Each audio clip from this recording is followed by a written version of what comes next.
We've got with us Ella Dawson and Lauren Roberts, and we're going to be talking.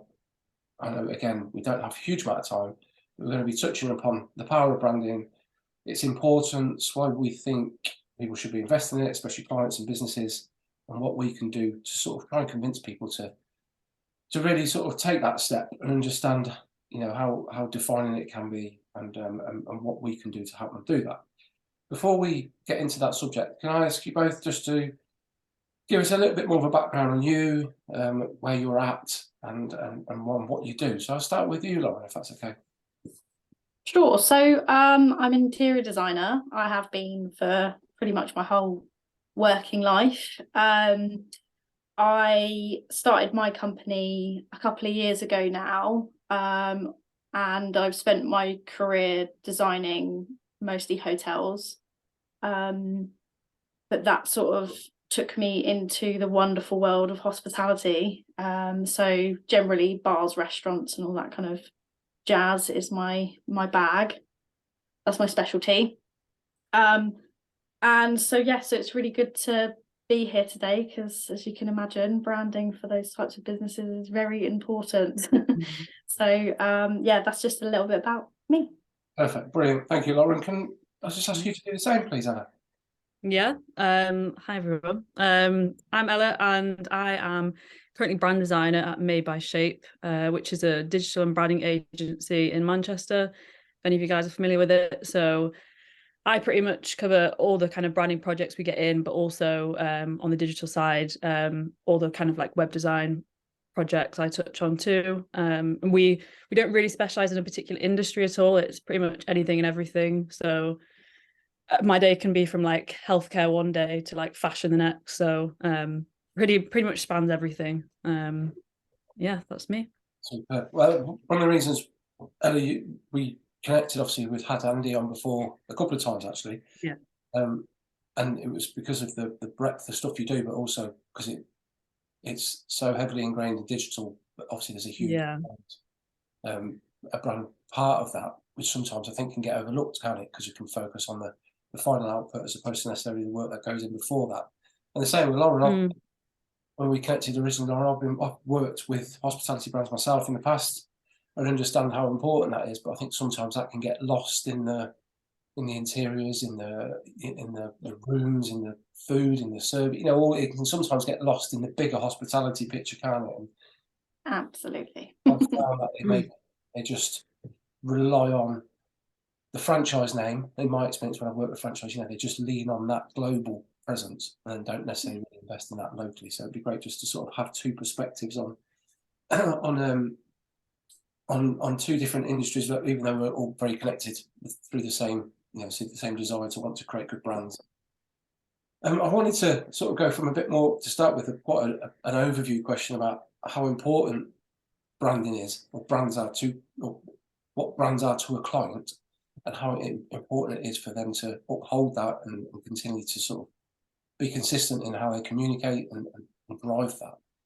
Looking at it from your perspective, Lauren, and from somebody that works predominantly within one sector and within one niche within that sector, how would you go about reinforcing that with clients that are maybe quite comfortable already, that have maybe got a good income, generating a lot of traffic through business clientele, and sometimes sort of think, why do we need to invest in that? How do you approach that and sort of try and reinforce that's very important? So I think the main thing from my perspective is they come to me and sort of think that they just need a refresh in some sense. And I have to ask the question, why? Why do you need a refresh? And it's not just that their interiors are a little bit outdated.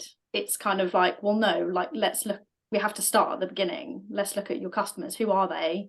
What do they want? I have to go back down into that deep dive and really ask them some difficult questions sometimes. It seems to be difficult for them to answer those questions sometimes.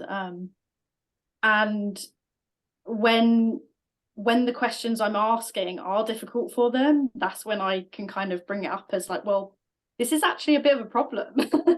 And try to get them to understand why they need that consistency. and it's all the way from, you know, they think because they've got a logo that it's like that's enough. Like you said, they'll ride on the name, but I'm like, no, what does that mean? What does that mean? Even not even just in terms of the 3D elements that I'm about to design, but what does the customer experience look like here? So when I get into those sorts of questions, they realise actually they do need to have a bit more of a look at it, basically. And do you ever struggle because it's just you at the moment? You know, you in hopefully you have a very long-term business that will continue to grow. But in its infancy, it's difficult, isn't it, to be able to sort of try and question clients, especially if they're sort of like more experienced. I don't know if this is across the board, but in hospitality, I've always felt a bit like they don't want to go there. It's always about, I understand budgets and all the rest of it, but sometimes it's just they don't really care about the value that you can add. They don't seem to want to go to those places. It's just, well, we've got Hilton above the door or Ramada or whatever it might be. People are just going to come to us anyway. So why should we invest in that? So is that ever a struggle? Have you found that difficult in your early parts of being? Yeah, I have come across that, and I think sometimes it is a case of trying to get them to understand the level of investment that they need to make to grow the business further. Like, they're comfortable. I'm like, but you don't need to just be comfortable. and that's kind of showing quite a bit now with the fact that we've got a cost of living crisis, and, you know, energy bills are huge. That's massive for hospitality businesses right now, and the ones that have just been resting on their laurels are now struggling, to be honest.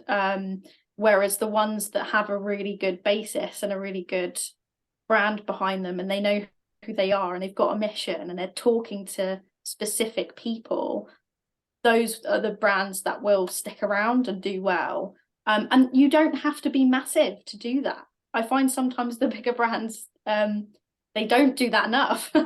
And so it's you have this sort of like mid to upper level that are just like I said, comfortable. And in times like this is where they'll struggle. So having that conversation now, sometimes when it's too late, is happening more often. But yeah, it's trying to get everybody to understand the power of this and what it can do to boost their business, basically. Yeah, and I've noticed in that space especially, that how the ones that feel comfortable are always ever so safe. They use the same language, they use the same stock style photography, same colour palettes, all these sort of smaller assets within the bigger brand, as opposed to maybe the independents or the challenger brands within that space. And they create something really interesting, really exciting proposals, don't they? From the design of the rooms to the menus to the, you know, to all the smaller individual elements of a brand, from social, digital, interactive illustration, all those sort of things. They're really exciting.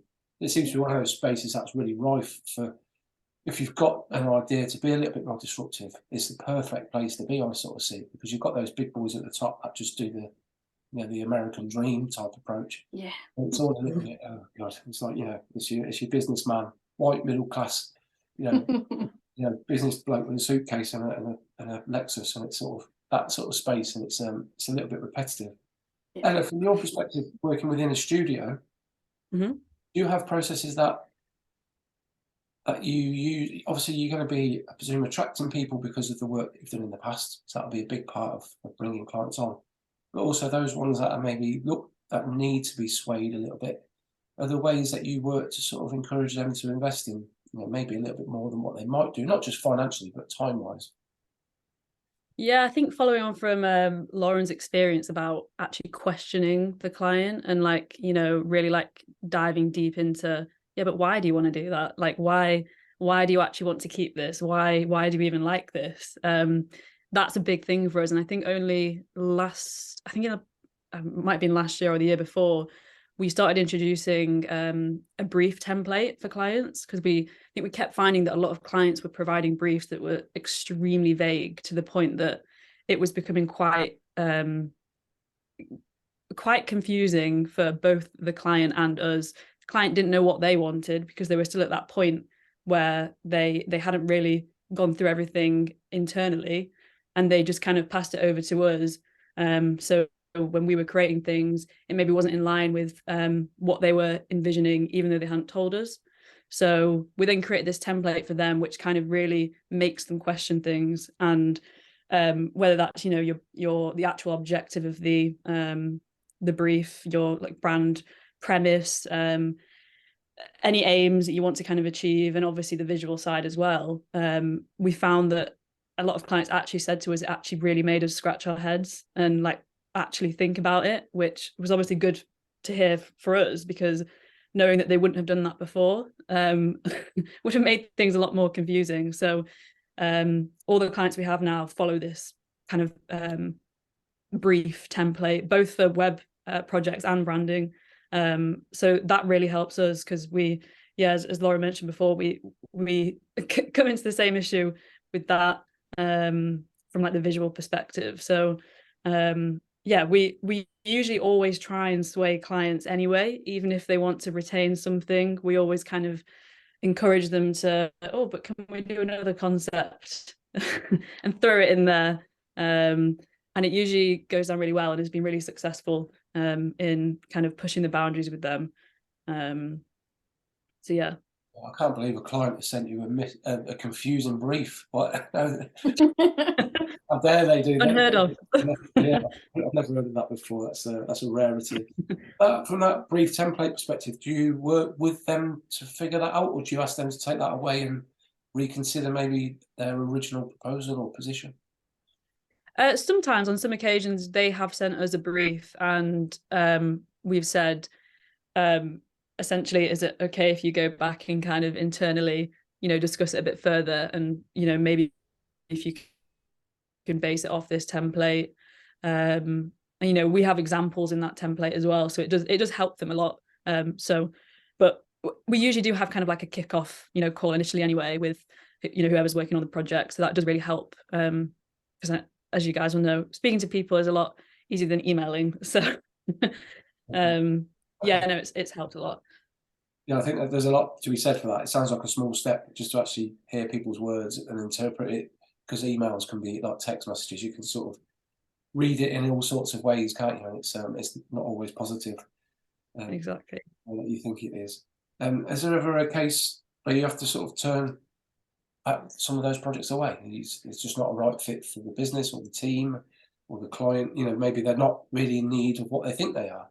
It could be more, not necessarily sort of saying, no, we don't want to work with you because of X, Y, Z. It's more a case of a guidance perspective. You know, we don't think we actually need to do this sort of thing. It's a bit like the rebranding question, isn't it? A lot of people think they need a rebrand because they're bored of their colours, or it's not really a valid reason to do it. Yeah, I think initially, Andy, who's the co-founder of Made by Sheep, he kind of deals with, you know, the inquiries anyway. So he's pretty good at filtering out all of those projects anyway to begin with. So it kind of avoids that situation later down the line. But I think really it's never kind of cancelled a project because of that. It's more a case of you know, the company or business client going back and reevaluating themselves and then coming back to us, and then we found that it's a much smoother process. But yeah, I wouldn't say cancelled as such, because they're filtered out way before then. Yeah, just to save your sanity. That's yeah, the boss's fault. Laura, obviously you don't have that luxury. You are the boss and face of it, and the worker, and the, you know, the accountant and all the other bits and bobs that you have to do. When it comes to, and this is probably a little bit off topic, I think, but it's more a case of understanding if projects are right for you, if clients are, you know, the right fit. When you first started out, I know when I was on my own, it was, I needed everything I could get. You know, you'd sort of, you know, sacrifice your sanity for just for a bit of money. And that in some respects that still continues, because things are difficult every now and then. Do you have to be careful about what you take on and work with brands that, you know, that you hope will be the right fit, or do you purposely target people that you admire or respect or have, you know, knowledge of already? Yeah, so targeting is a big thing for sure. going out and speaking to the right people really helps. Sometimes I will get a project through that that I think is a bit iffy. Maybe it will work and maybe it won't, and I'll give it a try at this point. I tend to give it a try. A lot of the time, with some of them that I don't think they're ready, we have a conversation that makes it pretty clear that they're not, and it's not very difficult for me to weed them out. And it's quite a quick process in that case, and then a lot of the time what I tend to offer then is just a one-off consultation. So if they have no idea, like it's a case of, okay, no, we'll spend a day together and let's talk about this, let's discuss it, and then that tends to give them the basis that they need then to go back and think about it. And yeah, I'm asking them all of the hard, difficult questions at that point. So then they're kind of realizing that they need to go back and do some work before we can actually start this project. And then they might come back to me 6 months later and be in a better position. So it kind of works both ways in that respect. I think it's advisory, isn't it, to start with? In Yeah. some respects, you want to create the best stuff, and you want them to be in the right place. And if it means sort of sacrificing maybe the project at any given point, but you hopefully gain their trust and respect to have in the future.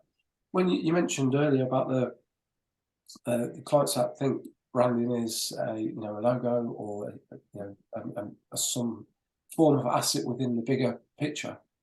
Yeah. You go through a process of needing to educate clients in that respect, to give them more knowledge about what it is that they really need to commit to, because in my experience, the idea of somebody coming to you thinking that they just need a new logo is like, it's just a 1 week, 500 quid thing. When you actually break it all down and you decipher it, you think, actually, this is a lot bigger, this is a lot deeper, and that comes with a lot more need for budget. Do you have to go through that education with them quite regularly, just to sort of put them on the right track in a positive way?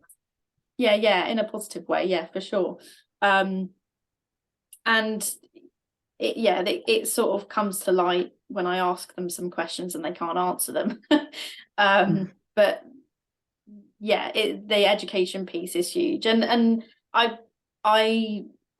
really pride myself on that element, because it is a case of showing them what the breadth of detail that we go into to achieve what we achieve, and that just, it shows them the value anyway. So it's almost like sells itself in that respect. I don't work with anybody for just my own benefit. I don't know, I don't know how to describe it, but I want them to be successful ultimately. Like, I want their business to thrive and be successful. So there's absolutely no point in me just saying, yeah, sure, here's a design that you can use. Like, it doesn't work. It doesn't make sense to me, personally. I don't like to work that way. And then they see the value, and I've educated them, and it's all like quite a trusting, positive process. So yeah, it's definitely something I pride myself on. So relationship is key to the that you're trying to build. Yeah, absolutely. I think it's got to be at the heart of it, hasn't it? And going back to you again, flipping from business owner to somebody that works within a team, what are the sort of processes that you guys employ to get the best out of any project from start to finish? I know that can be quite a long, very detailed process, can't it? But give us a bit of an overview if you can. Yeah, so I think if we're just talking branding here, it would always, as I mentioned before, kind of kick off with a I guess a kickoff call is what we'd call it, just to kind of everyone to meet each other, kind of gauge the situation, for the client to discuss or elaborate on any points that they've actually made in the brief already, because we would have already obviously received that at that point. But I think I know obviously lots of agencies work very differently, but we always put the designer or the individual working on the project in contact with the client. at all points. So they're free to ask any questions or anything along the way. Because I know that a lot of agencies kind of had like a middleman or an account manager that does all the comms for them. But although we do have an account manager, anyone can kind of get in contact with us at that point. So it would kind of be obviously once we receive the brief, we'd go away, do all the work in terms of I was gonna say, I don't know how much detail you want me to go in here. I could be here all day talking about this. I suppose more of an overview, because I know it can be a very detailed, long-term process, can't it? Yeah, so that initial kind of stage would be initial direction. So we'd present them kind of a direction deck, which we'd walk them through, and that would cover kind of all the visual points, also some non kind of visual things in terms of color, typography, tone of voice, and all that jazz, everything. But then we'd kind of leave them with that deck to go and digest. And we usually always say to them, don't show it to everyone and anyone, because you're going to get about 1,000 different opinions from people, and it will just cloud your judgment on anything. Then they'd come back to us from those concepts. It's very dependent on the client. It can work very differently. It might, be 2 concepts. It might be 4. It might just be the 1. It's completely dependent on the brief. That's kind of where the project gets kicked off, I guess. But these can obviously drag out for quite a long time, but find that a lot of the time that's I guess wasted is waiting for the client, waiting for that feedback and waiting for the kind of like the sign off, I guess. So yeah, some of these processes can last as long as, like, I don't know, 4 months to about 4 weeks. So as I said, it's completely different with each client, because we work from a small local business down the road to huge global businesses, so it can vary a lot. Yeah, I think it's always interesting to know the sort of time scales of projects. So, from the outside, it can be something you just presume it's going to be the same for everybody. But I've spoken to people during my line that have literally taken 2 years to develop a project, and obviously a budget, if it allows it, and you can, and the client wants that to go into that much depth, it seems not crazy, not time wise, but it's sometimes depending on where it is in the world. If you've got to travel, if you've got to be, different stakeholders and people involved in processes, and those things tend to happen, don't they? I think it's always important to try and remember that. And really, what a lot of what we're trying to do is go behind the work and sort of show the people that this stuff does take time to do it right, but it is flexible, so it's got to be judged on each project, hasn't it?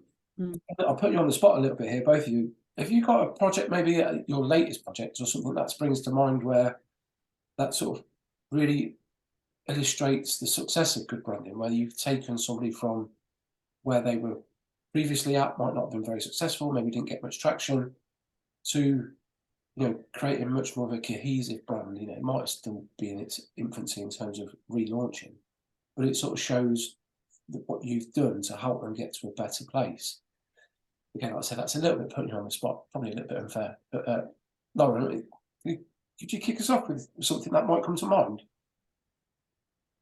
Yeah, so there was a project that I did that was it was actually a gym project, and the idea was to try and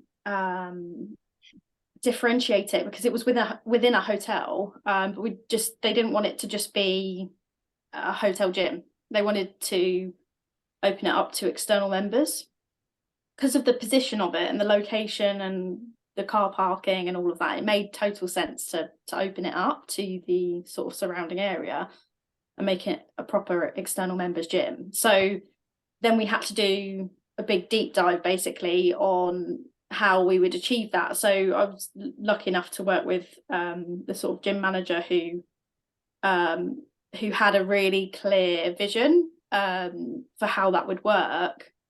But then me and him working together to create that brand, to then bring that to the board effectively, and convince them to go a different route, and also therefore spend more money. But if they wanted to achieve what they wanted to achieve, which is create an external members gym that was successful, then we felt that was the way we needed to go.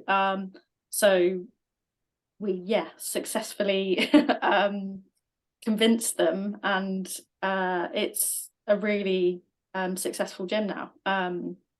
So that really showed them the power of it, and the power in creating a community as well, like it within that gym, which is something that isn't always done very well. And so we weren't just focusing on the look or the functionality or how it would work with the hotel or any of that. We considered every detail down to what do these people want from this gym, and how will their experience be mapped out from online, from the website, all the way through to when they get in the door. And it was just very successful in that respect.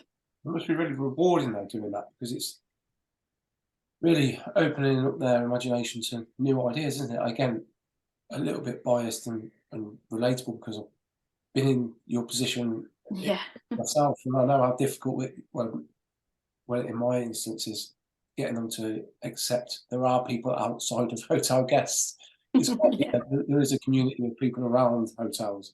That can be quite a difficult sort of task, just to get them to acknowledge that, because it's safe to stay with what they know, isn't it?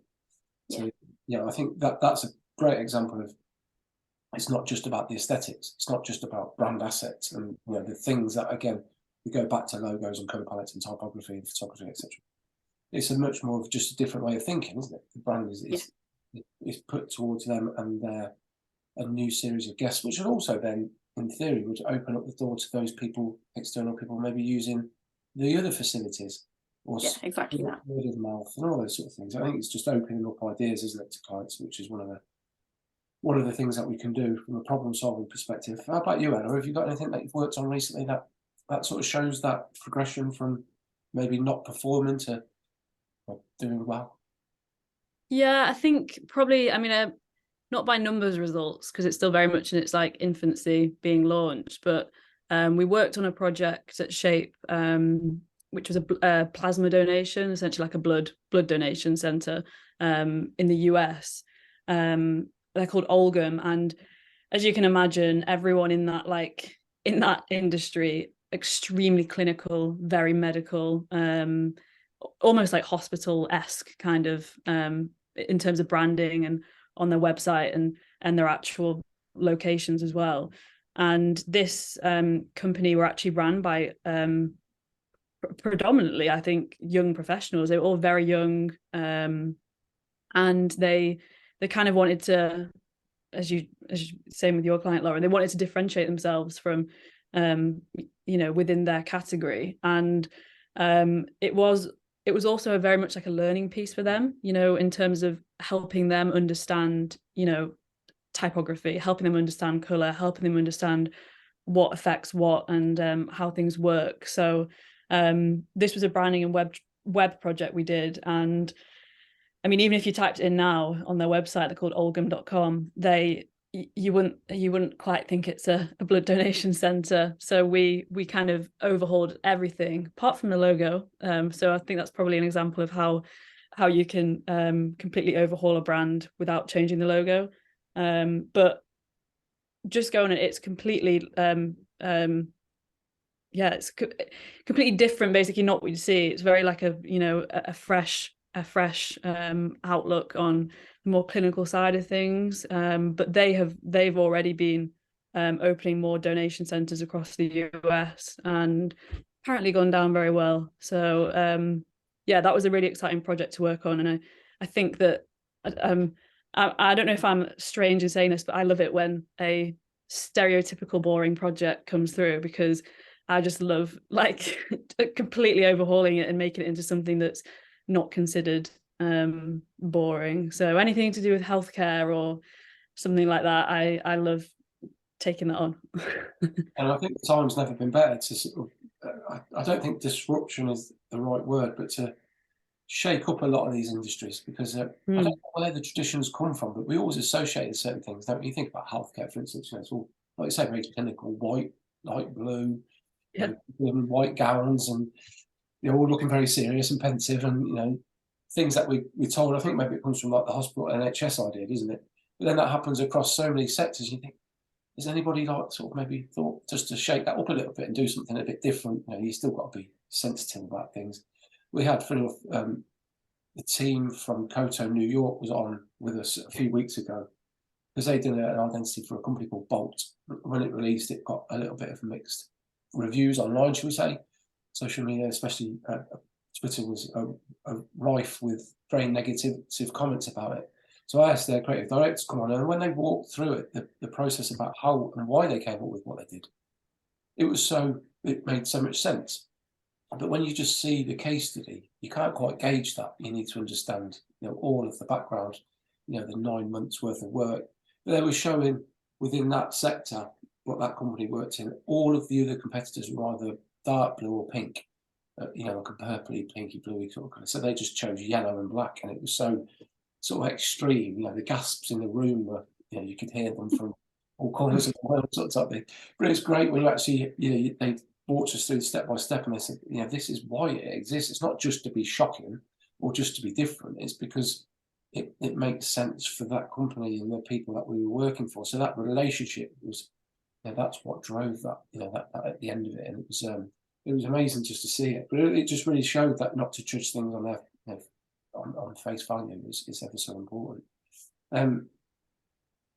Talking about things that brands should focus on, do you think there are any specific things, and again, I suppose this is ever so slightly sector specific, but would you ever advise, if you were really boiling it down and you had to give a company, a few bits of advice about what they should be focusing on, and what the most important assets are that they need to be looking at to sort of, maybe they might not have a huge budget or a huge amount of time, they've already got a market share and they're already maybe comfortable, but there are things that are maybe consistent across the board that you could say to anybody in any sector.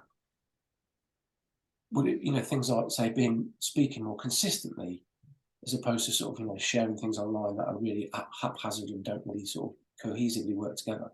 Is there anything that you think off the top of your head that you'd advise people to sort of focus on that? So to be honest, probably the biggest thing that I ask them to consider is what they want their customer to feel. That's what it all sort of boils down to. From in a physical space, that's really important, and that's really visceral. And it's big for them to, if they can hone down in on that, it doesn't matter what their budget is, you can still make somebody feel something if you use that budget in the right place and just make the most impact on what it is you want them to feel. And that sort of, that just then grows, because then it's the customer experience, it relates to every part. It's like, okay, from the door handle that they touch when they open the door to the seat that they sit on, like that is one area of focus that I think it just helps to simplify it for them to understand. Like, it's very nuanced and it's very big and there's lots of detail that we need to do here, but ultimately, what do you want your customer to feel? And that just grows into the whole brand, basically. So I suppose in presuming the hospitality, that's never more important, is it? Because if you've got an Italian restaurant, for instance, and you've got decor that's mix and match and doesn't connect to that same thing, the whole experience isn't fluid, is it? You've got to be. There's so many touch points, isn't there? Yeah, exactly. Yeah, it's a way to make it simpler for them to break it down in their head of what it is that we're trying to achieve.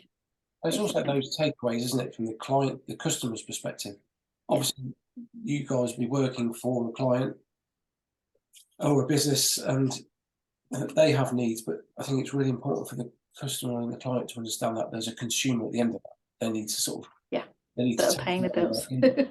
take away their individual preferences for things and colours and all the other bits, Yeah, and realise the bigger picture and who you're aiming this at.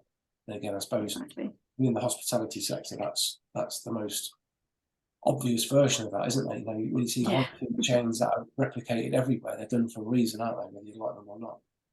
Exactly.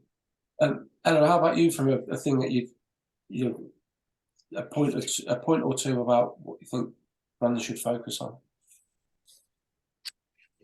I mean, we always ask the question of like, why have you actually come to us for your project anyway? When someone comes to Shape, not choosing Shape, more why are you doing this project in the first place? And a lot of the time it is to do with visuals being very tired and outdated. So when it is that case, as I said, it's very project specific, but we find typography is a huge one. And as you will know, typography is absolutely, it's like so powerful in changing you know, a vibe of a brand, and can create different personalities and everything. But I think also any like supportive asset. So when it comes down to photography, we really push kind of art direction for photography for clients. It's not something that we obviously include in a project that we're going to go out and shoot something for them, but there's probably 9 out of 10 times we suggest to a client about shooting some new photography, whether that's photos of the team. Obviously, it's depending on what they do. Let's say in this case, it's a restaurant, you know, reshooting their menu and their dishes and their interior and the exterior of the actual building itself. It has a massive effect on how you know, a brand cohesively can come across. Because if you've got this amazing elaborate brand that's got, you know, super nice typography, amazing color palette, you know, this uber luxury logo, and then it's got absolutely awful images, it completely changes the brand. And thankfully, you know, we're lucky enough to push that to clients, and they agree with us. And they end up, you know, going to reshoot stuff. So when it comes down to like a website launch, everything, you know, looks very coherent. But I think obviously there's so many important things, but what stood out to me recently is probably like photography and typography for me. It sounds so obvious when you say it, doesn't it? I'm nodding like you know, you sold it to me. But sometimes when you have to keep on, you know, saying the same words all the time, it can get a bit frustrating why people don't sort of understand that. But I think with everything being so noisy and there's so many competitors in every industry now, having that uniqueness or that authenticity is ever so important, isn't it, from a brand's perspective? So whether that's just speaking in a way that you actually talk as opposed to sort of making up some business language because you think that's what sounds good online, or you know, say going down to videography, photography, however it is, making it personal. You know, I think it's so much more important for brands to go way above and beyond what they used to. And it made me start to think, well, you were saying that, Anna, about this idea of really trying to empower clients so you can deliver, say, what a brief is, but it must be a big part of what you do, especially as a studio team, to give them the ability to then take the identity, because there's only so much that they maybe can afford or have got the time. And even if that's sort of the basics or even a more detailed project, you want them to then follow through with it. You want them to continue to do that. And it must be about, again, I suppose that's a little bit on the education line of questioning, but I find the idea of trying to empower them to embrace what you've created, and that they don't just then change it when your back's turned because they prefer pink. It's, you know, you want them to carry this on and see it through, and empowering them must be a big part of that process. Yeah, I think branding is like a continuous project that will go on forever and ever and ever. It's something that they need to upkeep, and we always try and aid our clients in elements that, or sorry, more like parts of the business that they might not have considered. For example, to small things as presentation decks. You know, you can change a presentation deck massively by just simple design elements being changed, and it making everything, you know, just so it's, you know, clear, cohesive, and across all platforms. You want to make sure it's consistent, essentially. So giving clients the power to do that, and yeah, the actual resources to do that always helps. And finally, that must be, just conscious of time. I say that every time we do this, it just goes so fast. But from a business owner's perspective, that must be a huge part, again, aligning slightly with the education, but giving people the tools that they need to be able to go and do it, but also then the respect of them for you, you know, allowing them to do that. You know, not guarding the brand so much, or not policing it to a point where it's only you can control it. To be able to give them the ability to be able to move it and you know, evolve it in a direction without your input must be that's really important. It helps to gain their trust right from the offset, and just simply just sharing as much knowledge as possible. Like, don't be a gatekeeper with that. You know, if you can show them why you've done something, and they'll take that on, and they'll continue to do that. And then, you know, ultimately, if they need another refresh later on down the line, they'll come back to you as well. So I think it's just a case of working very collaboratively with them, and just making sure that they're along for the ride, and that you're not just a service provider, that you're basically working in a partnership about this, you know, for this project, and that it doesn't just end there. And that really helps to get them to understand the importance of it, and then take that on. Yeah, and I think there's far too many gatekeepers as it is. There's enough of those around to be another one. That's the last thing that we want. But that's a good place to end it. I appreciate both of you for spending the time with me to make this happen. It's always good to get different opinions and perspectives and different people working in, you know, all within the creative field, but in different parts of it, and within different niches and teams. It's so interesting. It's so beneficial to the, you know, to the wider work that we're trying to do with Right Align. So thank you very much. I will speak to you both again in the near future. I'm sure I'll try and get you involved in something.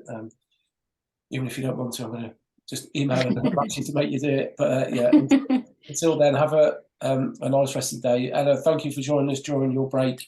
Hope you have a nice rest of the week, and I'll see you all again very soon. Take care. Thanks. Thank you. Bye.